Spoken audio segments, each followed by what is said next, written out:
All About Writing with Ben and Sara.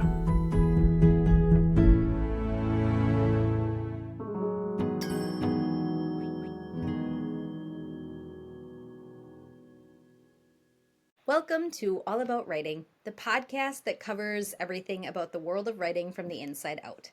This is episode 41, part 6, on our series on writing life. I'm Sara, here with my co-host Ben, who is an award-winning best-selling author and ghostwriter, editor, and publisher. I'm Ben, here with my co-host Sara, who is an award-winning best-selling author, screenwriter, editor, and TED Talk presenter. And today, we're talking about ghostwriting. And, as I said in my introduction, you are a ghostwriter, so I want you to kick this off, and I want you to say, just assume people kind of have a vague idea, what is ghostwriting? Yeah. So ghostwriting, in its basic form, is an author will write a book, but they'll write it for somebody else, and it will be published in that other person's name. So you write the book, but you don't get any credit for it at the end. Somebody else basically hires you to write the book, and they get the credit for it. They own it. It's something that's very common amongst celebrities and public figures who are way too busy to write their own book, so they'll hire someone to work with them and write a book for them. But it's not just nonfiction, biography, autobiography stuff, right? I mean, ghostwriting can truly be almost anything. It can be, yeah. Now, definitely that is the most common kind of ghostwriting you'll see, like a politician's memoir or a celebrity memoir. Like those are very common. Self-help books or like business books, those are very often ghostwritten. And it's because you've got someone who's very successful in their line of work and they would like to create a book, but they either don't have the time or they don't, frankly, have that particular talent, but they want to produce a good product, so they'll go and hire someone to do it for them. So that's the most common kind for sure. Nonfiction. You can get fiction ghostwriting as well. It's not as common, but it certainly can be done. And you might be surprised out there, some of the famous fiction authors who didn't actually write, certainly some of their later books. It's interesting. But that's the whole thing about ghostwriting is you will never know. Which is an interesting concept because, you know, we all talk about writing and we talk about our books and our characters and everything like that. And what you're saying is ghostwriting is putting on the hat as if, you are in somebody else's head, that you talk about, like, what does that mean? Does that mean writing in someone else's voice and style? Does that mean putting your own spin on things? Like, how is it actually more difficult to ghostwrite because of those things? Because you're not yourself, or is it just there's a formula so that it's easy to do and easy? Yeah, yeah. Definitely, there's no formula. I can say that each project is unique, and is it easier? It really depends on who you are as a writer. So, if anyone out there who's listening is thinking of being a ghostwriter, you have to understand that you are not going to be working alone. Like that's the key here, is that when you're writing your own book, be it fiction or nonfiction, it's all you. It's all your ideas, your direction, your thoughts. If you're ghostwriting, it's not you. It's actually somebody else's ideas, somebody else's direction, which you are then implementing for them. So it's usually a close collaboration where I'm going to call them the author versus the ghostwriter, okay? So the author, whose name is going to be on the book, the author has an idea of what they want to say, and if it's nonfiction, they'll want to either tell the story of their life, or they'll want to make a point about how to be a successful business person, and they've got their ideas, which are often quite detailed, but they just don't either know how to or don't have the time to put it together into an effective package which people are actually going to want to read. And so you as the ghostwriter, you're brought in with that expertise to say, okay, here's all the information you've got. I'm going to put it together in a way that will read very well and people will enjoy reading. Like the information's good or not good, whatever, but I mean, like the information is there. Your job is not to change the information. Your job is not to, rewrite somebody's life or to redesign their business model. It's to take their ideas, to understand it, and then to present it in a way, in a written form that is easy to digest and understand. So there is a lot of back and forth between the author and the ghostwriter. Do you get an outline? Do you work chapter by chapter? Both? Like when it comes to the structure of the pace, and maybe this is different with every client, but are there kind of some expectations of the author that they have to provide the ghostwriter? They can't just like send 6 pages of an idea. And I mean, speaking as someone who I've gotten 6 pages and then told to write an entire hour and a half movie from those 6 pages, go. And that to me was like barely anything to go on, Mm. but you make it work. What is ghostwriting in, my name was on that at least. This is something where it's like, what kind of information are you usually getting from people that you can build with? Yeah, the first part of the process of ghostwriting is definitely that sort of an exploration of, okay, what do you, the author, already have? Like, what have you put together? What are your ideas? The ghostwriter will want to review that and say, okay, what am I working with here? Because that's something that I always assess. Like, if I'm looking to take on a new ghostwriting client, there's a couple of things I look for. One is my chemistry with the author. Like, do we get along? Do I fundamentally agree with what they're saying? Or at least can I live with it? Um, and are they going to be able to take feedback from me? And so that's part of it. The other part is how much work have they done? And sometimes I'll have an author come to me with a very detailed outline, like 100 pages of info, of stuff that they've just sort of vomited out onto the page. That's And they know that's as far as they can go. This is the stuff. And they might be able to help me organize it into chapters or themes, and I'll encourage them to. But sometimes, nope, I'm just given 100 pages of stuff, and I have to read through it and figure it out. Sometimes I'll get less. Sometimes I'll just get basically an outline. Okay, these are the big topics I want to cover, and I'll give you the details each chapter as we go. Like, let's do one chapter at a time. Like, it depends.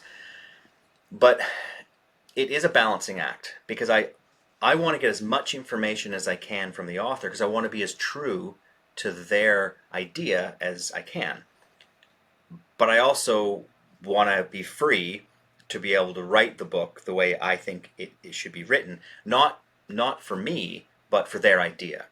And so often I'll have discussions with authors about, okay, you've organized your book this way, but I'm looking at the flow of thought and I don't think it's working. I think we need to move this section up to here because this section doesn't make any sense until we've done this one. And as a structural editor, I can give it that analysis and I can help them move things around and shape it and perhaps help them to understand their own thoughts as well. Because again, if it's just 100 pages of vomited ideas, there may not be a lot of organization to it. So as always, it depends.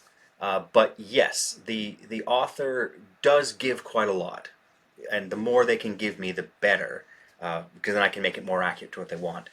Sometimes they will give me very little, and I just have to wing it. I have to talk to them, like try and draw more out. Okay, I think I know where you're going here. Okay, in context with the other things you've given me, I'll take a shot at this chapter and see if I get it right. Okay. Sometimes I do, sometimes I don't. Okay, so basically what you're saying is you're writing completely under the guidance of someone else. You don't have to make much up. You're not coming up with information or characters, maybe even. Um, Hmm. I know it depends. I'm sure it depends Yeah. on the work and if it's fiction or nonfiction. But I guess like if you are a writer, you know, why ghostwrite?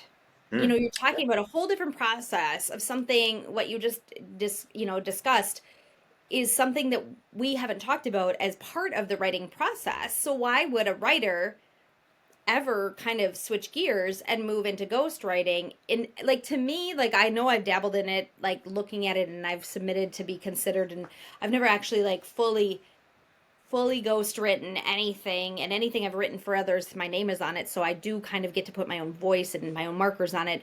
Yeah. So like why do it? Like Mm. what Yeah. is what why switch your brain to that side? Are there bonuses to being able to do that for your own writing career? Mhm.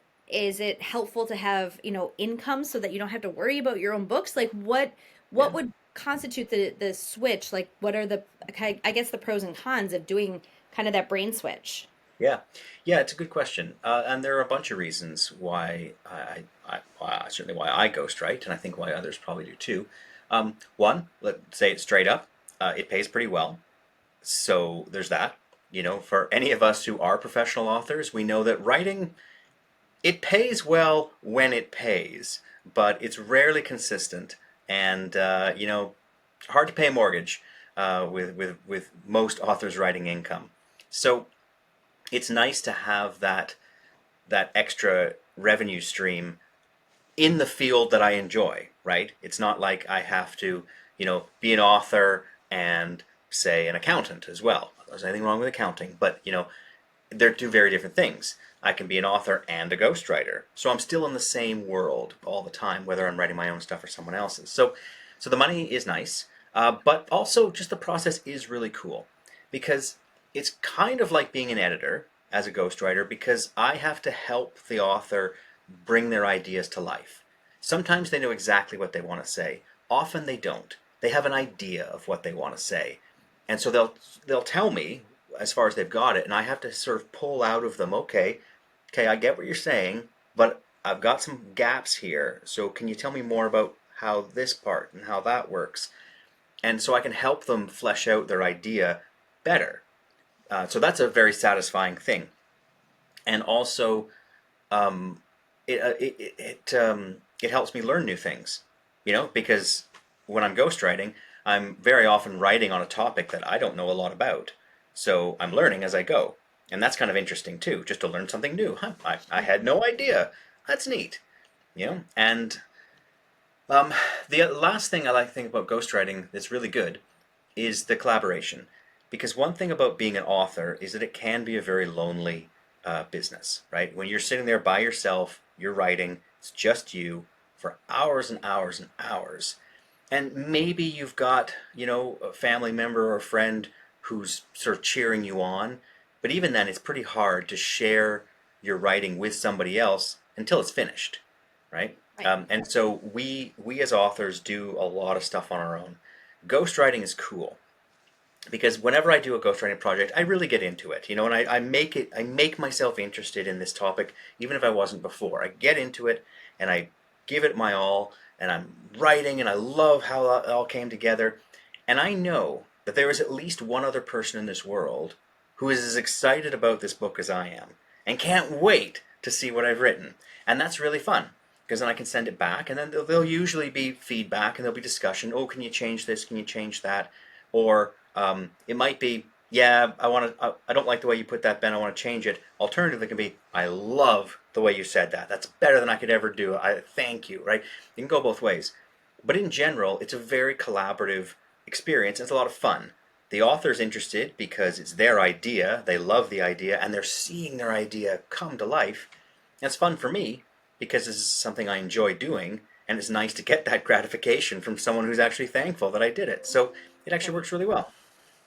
Do you have a preferred, do you like fiction or nonfiction ghostwriting? Yeah, Just I don't side note know. and a personal note, Yeah, yeah. I mean, I've done both. I've done quite a few of both. They're quite different because I am a fiction author um, in my own right. Writing fiction or ghostwriting fiction can be super fun because I can use a lot of the same techniques that I would use in my own writing. Um, but I find with ghostwriting fiction, there is the risk of, you know, I'm getting pretty attached to these characters now. I've spent 100,000 words on these characters, and if the author wants to take the story in a different direction, I'll be like, no, that's not what I would have done. Um, but it's their story. So, all right, here we go. With great duress, I'm writing this chapter. Um, And honestly, I mean, with any of my fiction authors that I've worked with, we've never really had a problem. Like, we have had disagreements for sure, and I would like to think that's a sign that I'm a good fiction ghostwriter, is that I really care about the stories that I ghostwrite, and I definitely give my advice. Like you asked earlier, do I make characters? Generally, no. Like if it's a fiction book, the author will have the main characters created and their arcs in the main story, and even a lot of the supporting characters they'll have ideas for. But I find that when I'm writing a fiction chapter, just when you're writing a chapter, it's organic, you're sort of putting it together, and I know where I got to go, but I just realized, no, I need a person here. I need a character for this moment, and I got to make one up. Just make it up on the spot. And sometimes they're just sort of throwaway characters that serve their role and they're done.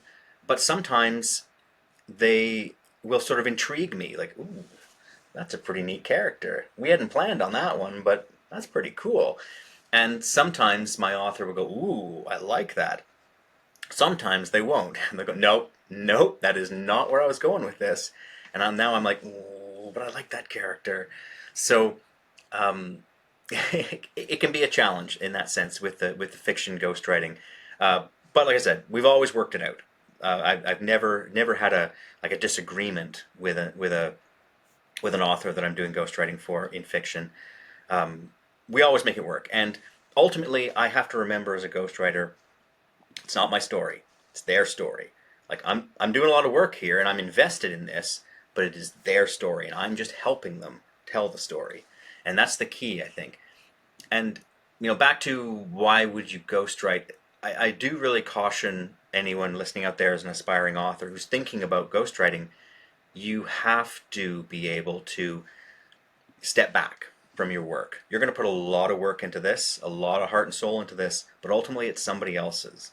And you have to be okay with that.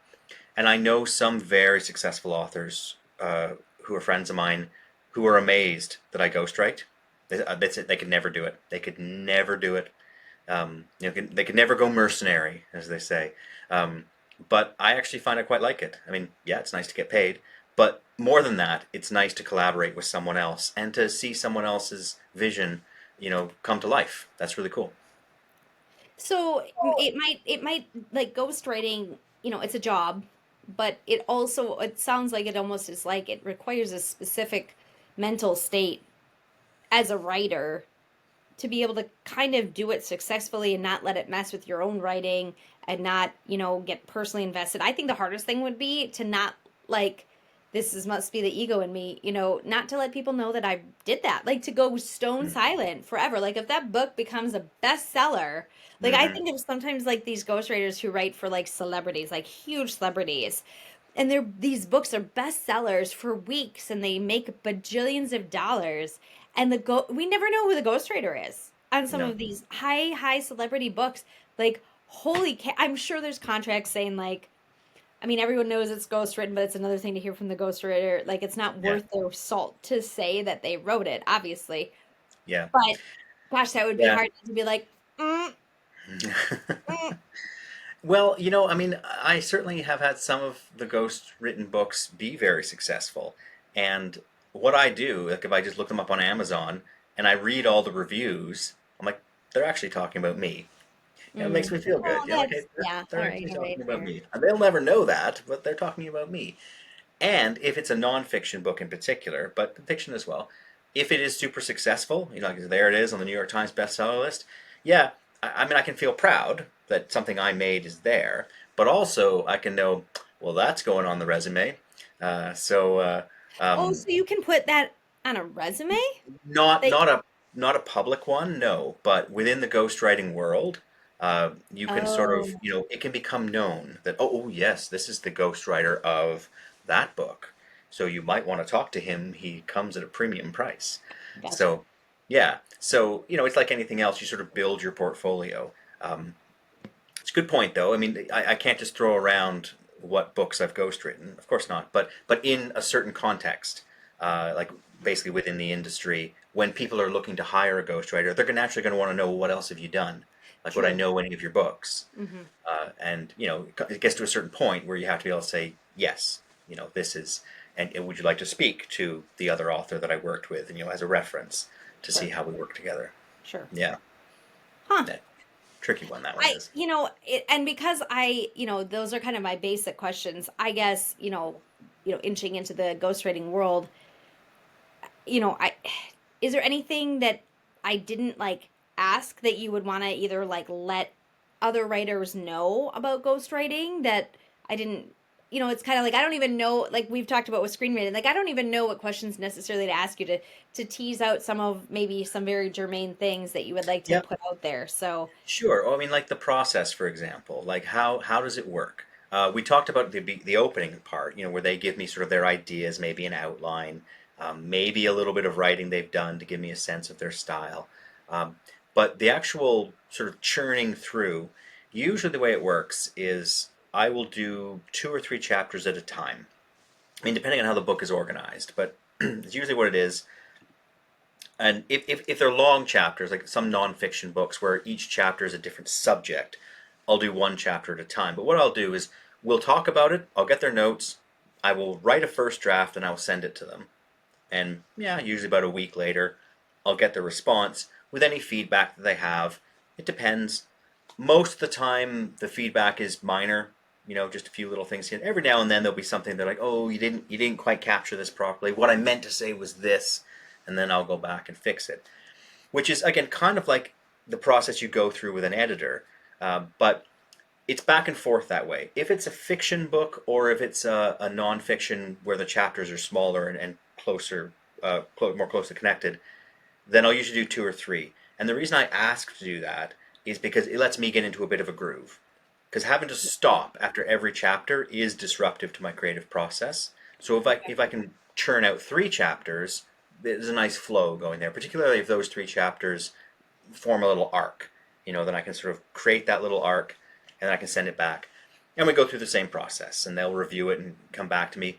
I find usually the first set of responses are, I don't know, maybe 10% will change. They'll little details, but often they'll rewrite a section and just say, yeah, this isn't quite what I wanted. This is what I want, and they'll write it. And I'll try to capture their words as much as I can. Like if an author has some writing ability, I'll always ask them for a sample of their writing, just so I can try and capture their voice. But sometimes authors really shouldn't be writing. Like, no, I'll handle this for you. You're the ideas person. I right. will actually do the execution for you. Yeah, don't send me another sample. I'll just do this. But it usually by about the second round, we're good, and we're moving on to the next chapter or the next group of chapters, and that'll go for the whole first draft until we get to the end. It's really important to get to the end before we do too much changing, because as you know, Sarah, writing a book, until you get to the end, you may not really know what you were saying. You know, books can change as they weave towards the climax, or towards, in a nonfiction, towards the big point at the end. And until you've done that, until you can look at the book as a whole, I don't try to mess with it too much. Like let's just get it down first draft, then we'll step back.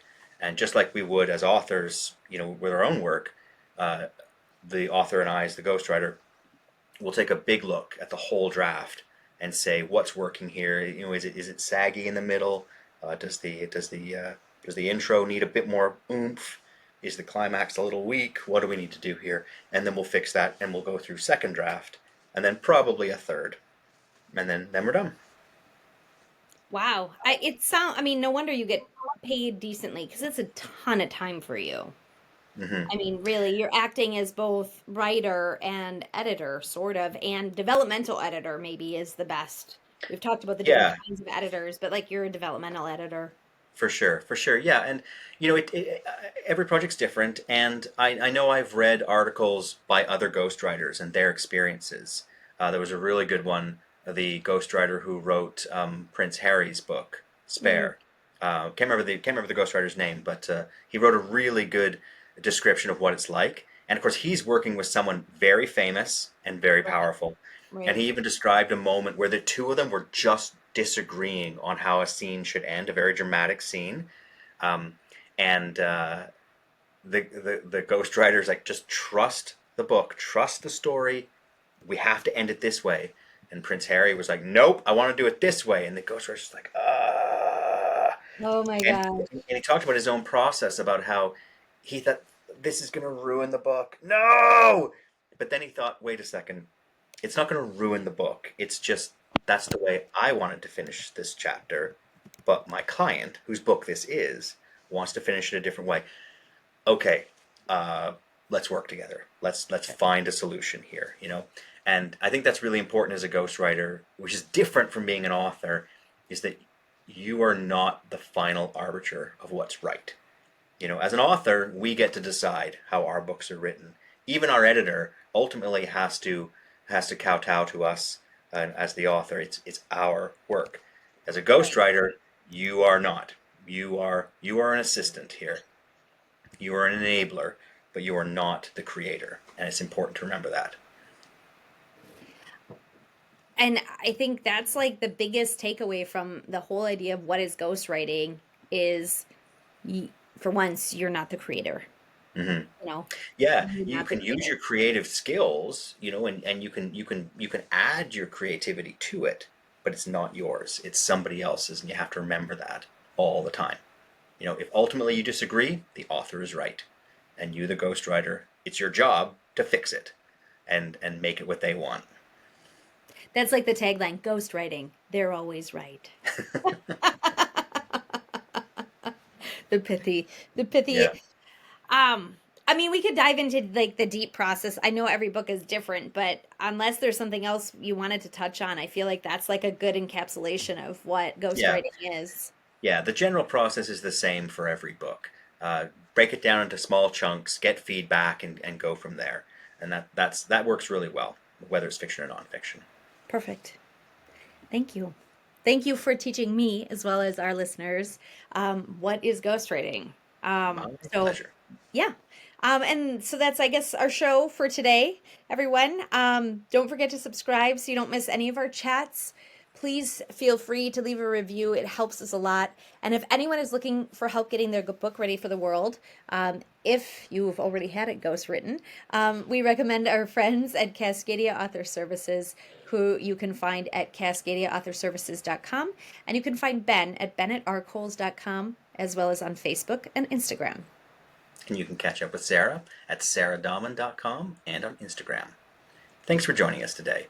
Please reach out if there are any topics you'd like us to cover, and we'll see you again when we next chat all about writing. This has been All About Writing with Ben and Sara.